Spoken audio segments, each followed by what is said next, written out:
भाई किसी ने सही कहा है, अधूरा ज्ञान खतराए जान। यानी कंप्लीट इंफॉर्मेशन जितनी तेजी से आपके करियर को सही दिशा में ले जाती है, आधी अधूरी जानकारी उतनी ही तेजी से आपको गड्ढे में ले जाती है। नेटवर्क मार्केटिंग एक्चुअल में वो ट्रेन है जो कि गरीबपुर से अमीरपुर जाती है और पिछले कई दशकों से लगातार जा रही है। लाखों लोगों को आज तक उनकी मंजिल पे पहुंचा भी चुकी है। और अगर आप ये वीडियो देख रहे हो तो इस बात की पूरी संभावना है कि कहीं ना कहीं आप भी इस ट्रेन का टिकट कटवा चुके हो। आप सबको मेरी तरफ से हार्दिक बधाई। लेकिन असली जश्न का मौका तो तब बनेगा जब आप अपनी मंजिल पे यानी अमीरपुर पहुंच जाएंगे। मुद्दे की बात यह है कि इस ट्रेन का टिकट तो बहुत सारे लोग कटवा लेते हैं, लेकिन ज्यादातर लोग अमीरपुर नहीं पहुंच पाते। जब ये ट्रेन गरीबपुर से चलती है तब तो इस ट्रेन में इतनी ज्यादा भीड़ होती है कि पांव रखने तक की जगह मिलना भी मुश्किल हो जाता है। भीड़ की भीड़ घुसती चली जाती है नेटवर्क मार्केटिंग की ट्रेन में। लेकिन अमीरपुर पहुंचते पहुंचते इस ट्रेन में इतनी जगह बन जाती है कि अंत तक इसमें टिके रहने वाले यात्री आराम से सोते सोते अमीरपुर पहुंच जाते हैं। प्रश्न ये उठता है कि वो भीड़ कहां चली जाती है? उन 95% लोगों को जमीन खा जाती है या आसमान निगल जाता है? मैं आपको बताता हूं कि एक्चुअल में होता क्या है। गरीबपुर से अमीरपुर जाने का टिकट खरीदने के बावजूद भी लगभग 25% लोग तो ऐसे होते हैं जो कभी ट्रेन में चढ़े ही नहीं। यानी कि जिन्होंने नेटवर्क मार्केटिंग बिजनेस ज्वाइन करने के बावजूद भी कभी सीरियसली काम स्टार्ट किया ही नहीं। उन लोगों का मानना होता है कि मैंने ट्रेन का टिकट खरीद लिया है तो ट्रेन मेरे बाप की हो गई और ट्रेन का ड्राइवर मेरा खानदानी नौकर हो गया। अब तो ये ट्रेन मेरे ही हिसाब से चलेगी और मैं ट्रेन में तभी चढ़ूंगा जब ये मेरे घर के दरवाजे पे आके खड़ी हो जाएगी। ऐसा कहीं होता है क्या? अगर कोई ट्रेन का टिकट खरीदने के बाद ऐसा सोचता है कि मैं तो ट्रेन में तभी चढ़ूंगा जब ये मेरे घर के दरवाजे पे आके खड़ी हो जाएगी, तो ऐसे व्यक्ति को आप क्या कहेंगे? बताने की जरूरत नहीं है, सभी जानते हैं। लेकिन फिर भी बहुत से लोग नेटवर्क मार्केटिंग बिजनेस में यही गलती करते हैं, कभी घर से निकलते ही नहीं। अब जो लोग जैसे तैसे करके इस ट्रेन में चढ़ भी जाते हैं, यानी काम करना शुरू कर भी देते हैं, उनमें से भी बहुत सारे लोग ऐसे होते हैं जो ट्रेन पकड़ने की इतनी जल्दी में थे कि हड़बड़ाहट में गलत ट्रेन में चढ़ जाते हैं। यानी कि नेटवर्क मार्केटिंग के नाम पे कुछ भी करने लग जाते हैं मार्केट में। तरह तरह की ऊल जुलूल कंपनियों के झांसे में आके अमीरपुर जाने वाली ट्रेन की जगह फकीरपुर जाने वाली ट्रेन में चढ़ जाते हैं। खुद तो गलत ट्रेन में चढ़ी गए होते हैं, दूसरों को भी हाथ पकड़ के उस गलत ट्रेन में चढ़ा देते हैं और आखिर में हाथ में रह जाते हैं वही ढाक के 3 पात। इनकी गलती ये नहीं है कि ये लोग गलत ट्रेन में चढ़ गए, बल्कि इनकी गलती ये है कि सही ट्रेन कौन सी है, इन्होंने इसकी प्रॉपर जानकारी नहीं ली। अगर आपको ये पता है कि सही ट्रेन कौन सी है तो चाहे गलत ट्रेनें 50 खड़ी हों, आप उनमें नहीं चढ़ोगे। और अगर आपको पता ही नहीं है कि सही ट्रेन कौन सी है तो आपको सभी ट्रेन सही लगेंगी और जो आपको सामने सबसे पहले दिखाई देगी आप उसी में चढ़ जाओगे। और ऐसा ही आज की डेट में हो रहा है हजारों लोगों के साथ। सही ट्रेनों की संख्या है लगभग 50 तो गलत ट्रेनों की संख्या है 5000। ऐसे में जरूरी है कि आपके पास डायरेक्ट सेलिंग या नेटवर्क मार्केटिंग इंडस्ट्री को लेकर जो गवर्नमेंट के द्वारा गाइडलाइंस दी गई हैं, उन गाइडलाइंस की पूरी जानकारी आपके पास हो, ताकि आप रियल और फेक नेटवर्क मार्केटिंग कंपनीज में अंतर आसानी से समझ पाएं। वैसे तो इन गाइडलाइंस के बारे में आपको गूगल पे पूरी जानकारी मिल जाएगी। फिर भी यदि आप लोग गाइडलाइंस के ऊपर एक डिटेल्ड वीडियो चाहते हैं तो नीचे कमेंट बॉक्स में जी टाइप कर दो जल्दी से, ताकि मुझे भी पता चल सके कि आपको एक्चुअल में इस टॉपिक पे वीडियो चाहिए। आपको आज की मार्केट सिचुएशन के बारे में जानकर आश्चर्य होगा कि मार्केट में आज की डेट में जितने भी नेटवर्कर्स काम कर रहे हैं और अपना जीवन बदलने के लिए दिन रात कड़ी मेहनत कर रहे हैं, उनमें से लगभग 70% लोग गलत ट्रेन में चढ़े हुए हैं। मात्र 30% ही सही ट्रेनें पकड़कर आगे बढ़ रहे हैं। पर इससे भी बड़ी और गंभीर समझने लायक बात यह है कि इनमें से भी बहुत सारे लोग, इन 30% में से भी बहुत सारे लोग सही ट्रेन में चढ़ने के बावजूद भी अमीरपुर नहीं पहुंच पाते हैं। इसका कारण यह है कि गरीबपुर से अमीरपुर जाने वाली ट्रेन कई जगहों पे यानी कई स्टेशंस पे रुक रुक के अमीरपुर जाती है। और ये सभी लोग इनमें से ही किसी ना किसी स्टेशन पे ट्रेन से उतर जाते हैं, इसीलिए ये लोग कभी भी अमीरपुर नहीं पहुंच पाते। वैसे तो छोटे मोटे सैकड़ों स्टेशन हैं जो गरीबपुर से अमीरपुर के बीच में आते हैं, पर इनमें से 5 ऐसे बड़े स्टेशन हैं जहां पे सबसे ज्यादा लोग इस ट्रेन से उतर जाते हैं और कभी अमीरपुर नहीं पहुंच पाते। सबसे पहला स्टेशन आता है भयनगर।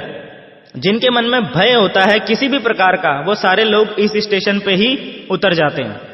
असफलता का भय, ठुकराए जाने का भय, कंपनी बंद हो जाने का भय, नौकरी छूट जाने का भय, परिवार वालों और करीबियों के विरोध का भय, और इसी प्रकार के ना जाने कितने भय हम अपने मन में पाले रहते हैं।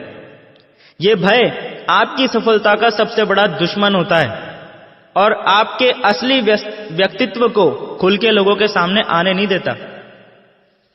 एक बार आप इस स्टेशन से आगे निकल जाते हैं और अमीरपुर जाने वाली ट्रेन से उतरते नहीं हैं, तो अगला जो स्टेशन आता है जहां पे अधिकतर लोग ट्रेन से उतर जाते हैं वो है संदेहपुरी।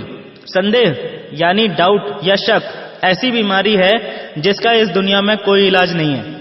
संदेह सीधा आपकी बुद्धि पर अटैक करता है और आपकी सोचने, समझने और डिसीजन लेने की क्षमता को खत्म कर देता है। डाउट कभी भी आ सकता है, डाउट किसी पे भी हो सकता है, कंपनी पे, प्रोडक्ट्स पे, सिस्टम पे, अपलाइन पे, किसी पे भी। इस डाउट को सिर्फ एक ही तरीके से रोका जा सकता है और वो तरीका है विश्वास करना। विश्वास करना अपनी कंपनी पे, विश्वास करना अपने प्रोडक्ट्स पे, विश्वास करना अपने सिस्टम पे और अपलाइंस पे। अगर आप में विश्वास है तो आप संदेहपुरी स्टेशन से भी बच जाएंगे और आगे निकल जाएंगे। एक बार आप इस स्टेशन से आगे निकल जाते हैं और अमीरपुर जाने वाली ट्रेन से उतरते नहीं हैं, तो अगला स्टेशन यानी तीसरा बड़ा स्टेशन जहां पे अधिकतर लोग ट्रेन से उतर जाते हैं वो है सलाहपुर। जी हां, आपने भय पे जीत हासिल कर ली, आपने संदेह पे जीत हासिल कर ली। अब आपको उन लोगों से बचना है जो आपको फालतू सलाह देकर आपके रास्ते से भटकाने की कोशिश करते हैं। याद रखना, हर सलाह देने वाला व्यक्ति आपका भला चाहने वाला हो ऐसा जरूरी नहीं है, और हर भला चाहने वाला व्यक्ति आपको सही सलाह दे रहा हो ऐसा भी जरूरी नहीं है। इसीलिए ये सलाहपुर स्टेशन सबसे खतरनाक स्टेशनों में से एक है। अगर आपने सही सलाह को छोड़ दिया और गलत सलाह को मान लिया तो आपका सफर वहीं खत्म हो जाएगा। ज्यादातर लोगों के साथ समस्या यह है कि उन्हें समझ ही नहीं आता है कि कौन उन्हें सही गाइड कर रहा है और कौन उन्हें मिसगाइड कर रहा है। जरूरी नहीं है कि चिकनी चुपड़ी बातें करने वाला आपका भला चाहने वाला ही हो और कड़वी बातें करने वाला आपका बुरा चाहने वाला ही हो। एक सिंपल सा लॉजिक देता हूं आपको, जिससे कि आपको आज के बाद ये अंडरस्टैंड करना आसान हो जाएगा कि कौन आपको सही सलाह दे रहा है और कौन आपको गलत सलाह दे रहा है। हर वो व्यक्ति जो नेटवर्क मार्केटिंग बिजनेस में एक्सपर्ट है, और आप जहां भी, जिस भी कंपनी में, जिस भी पोजीशन में हो, आपकी ग्रोथ से अगर उस व्यक्ति को इनकम हो रही है, आपकी टीम बढ़ने से अगर उसका बिजनेस भी बढ़ रहा है, तो समझ लो कि वो आपको सही सलाह दे रहा है। लेकिन अगर कोई व्यक्ति आपको सलाह तो दे रहा है लेकिन उसका खुद नेटवर्क मार्केटिंग में कोई एक्सपीरियंस नहीं है, जैसे आपके बहुत सारे फ्रेंड्स होंगे, आपके बहुत सारे रिलेटिव्स होंगे, आपके पेरेंट्स होंगे, ये सब लोग चाहते तो आपका भला है पर नेटवर्क मार्केटिंग के बारे में आपको सही सलाह नहीं दे सकते। इसीलिए टेक्निकली इनकी सलाह पे चलना आपके नेटवर्क मार्केटिंग करियर के लिए घातक सिद्ध हो सकता है। दूसरे वो लोग जो आपको सलाह तो देते हैं और वो लोग नेटवर्क मार्केटिंग के एक्सपर्ट भी होते हैं, लेकिन उनके द्वारा दी गई सलाह के अंदर एक हिडन कमांड छुपी होती है। यानी कि वो लोग डायरेक्टली आपको आपका रास्ता बदलने के लिए नहीं बोलते, लेकिन उनकी मंशा यानी इंटेंशन यही होती है कि आप अपना रास्ता बदल के उनके साथ उनकी कंपनी में शामिल हो जाएं। इस जगह पे आपको बहुत ज्यादा सतर्कता बरतने की जरूरत होती है कि जिस व्यक्ति से आप सलाह ले रहे हो, क्या वो व्यक्ति दिल से आपका भला चाहता है या आपसे पहले अपना भला चाहता है। सबसे ज्यादा वो लोग इस सलाहपुर स्टेशन पे उतर जाते हैं जो नेटवर्क मार्केटिंग में बिगिनर्स लेवल पे होते हैं। इसीलिए सावधान रहें। सलाहपुर में कहीं अपनी ट्रेन से उतर मत जाना किसी की सलाह मानकर। कान बंद करके अपनी सीट पे बैठे रहना, यानी लोगों की बातों की परवाह किए बगैर अपना काम करते रहना। जब आप इस सलाहपुर स्टेशन को भी पार कर लेते हैं तो आपके रास्ते में चौथा सबसे बड़ा स्टेशन आएगा आलसपुर। जी हां, आलस अगली सबसे बड़ी बाधा है आपके रास्ते की। हम में से बहुत से लोग आलसपन के जाल में फंस के अपने लक्ष्य को, अपनी मंजिल अमीरपुर को भूल जाते हैं और आलसपुर स्टेशन पर ट्रेन से उतर जाते हैं। अगर दिल्ली से मुंबई ट्रेन का सफर 22 घंटे का है तो आपको हर हाल में 22 घंटे उस ट्रेन में बैठना ही पड़ेगा। आप अपनी मर्जी से बीच में किसी भी स्टेशन पे उतर के घूमने नहीं जा सकते। 22 घंटे मतलब पूरे 22 घंटे। लेकिन आलसी लोग इतना झेलने से पहले ही बीच में आलसपुर पे उतर जाते हैं। फिर बोलते हैं ट्रेन में तो हम भी चढ़े थे जी, हम तो अमीरपुर नहीं पहुंचे। आलसी आदमी हर काम को टालता रहता है, बहाने बनाने लगता है और अपनी लाइफ की हर प्रॉब्लम के लिए दूसरों को दोष देने लग जाता है। इसीलिए उनके बिजनेस की ग्रोथ रुक जाती है, टीम काम करना बंद कर देती है, अपलायंस भी कुछ टाइम बाद गौर करना बंद कर देते हैं और यह आदमी धीरे धीरे खुद ब खुद बिजनेस से आउट हो जाता है। आदमी में आलस पैदा क्यों होता है? इसका सबसे बड़ा रीजन है आदमी के काम करने का कोई बहुत बड़ा क्लियर कट पर्पस ना होना। इसीलिए कहा जाता है कि इस नेटवर्क मार्केटिंग इंडस्ट्री में डायमंड वही बन सकता है जिसके पास उसका क्लियर कट पर्पस होता है, क्योंकि ये पर्पस आपको हमेशा आलस से दूर रखता है। यानी आपको आलसपुर स्टेशन पर ट्रेन से उतरने नहीं देता। एक बार आप आलसपुर को भी पार कर लेते हैं तो अमीरपुर पहुंचने से पहले आखिरी सबसे बड़ा स्टेशन आपके रास्ते में आता है होशियारपुर। ये पंजाब वाला होशियारपुर नहीं है, ये ज्यादा होशियारी दिखाने वालों का होशियारपुर है। अपने आप को सबसे सयाना समझने वाले, सबसे ज्यादा नॉलेजफुल समझने वाले, अपने को ही समझदार दूसरों को बेवकूफ समझने वाले, अपना उल्लू सीधा करने की कोशिश करने वाले, मुंह में राम बगल में छुरी वाले, दूसरों के हितों को दरकिनार करने वाले, नियमों को तोड़ना अपनी शान समझने वाले, हर काम में शॉर्टकट तलाशने वाले, दूसरों के सर पर पैर रखकर सफल होने की कोशिश करने वाले, इस तरह के सभी लोगों का सफर इस स्टेशन पे आके खत्म हो जाता है, क्योंकि इनके अंदर बीमारी होती है अपना दिमाग लड़ाने की और अपने आप को अपने अपलाइन से ज्यादा स्मार्ट साबित करने की। इसीलिए ये लोग कुछ ना कुछ होशियारी दिखाने की कोशिश जरूर करते हैं, सिस्टम और कंपनी के खिलाफ कोई ना कोई एक्टिविटी जरूर करते हैं और बस फिर वही इनके करियर की सबसे बड़ी गलती साबित होती है और उस एक गलती की वजह से इनका सफर इस होशियारपुर स्टेशन पर खत्म हो जाता है। सिर्फ कुछ लोग यानी कि मात्र 1% लोग ही इस 5वें स्टेशन को पार करने के बाद ट्रेन में बचते हैं और बाकी 99% लोग कभी भी ये नहीं बोलते कि मेरी गलती थी, मुझ में ही कमी थी। वो ट्रेन को और उसके ड्राइवर को गाली देने लगते हैं और जो लोग अंत तक इस ट्रेन में बैठे रहते हैं वो लोग आखिरकार अपनी मंजिल में पहुंच ही जाते हैं, यानी अमीरपुर पहुंच के जीवन भर खुशी, आनंद और चाहतों की जिंदगी जीते हैं। याद रखना, ट्रेन का टिकट खरीद लेना ही काफी नहीं है, अपने आप को गरीबपुर से अमीरपुर पहुंचाना सबसे पहले आपकी खुद की जिम्मेदारी है, उसके बाद ही किसी और से कुछ उम्मीद करना।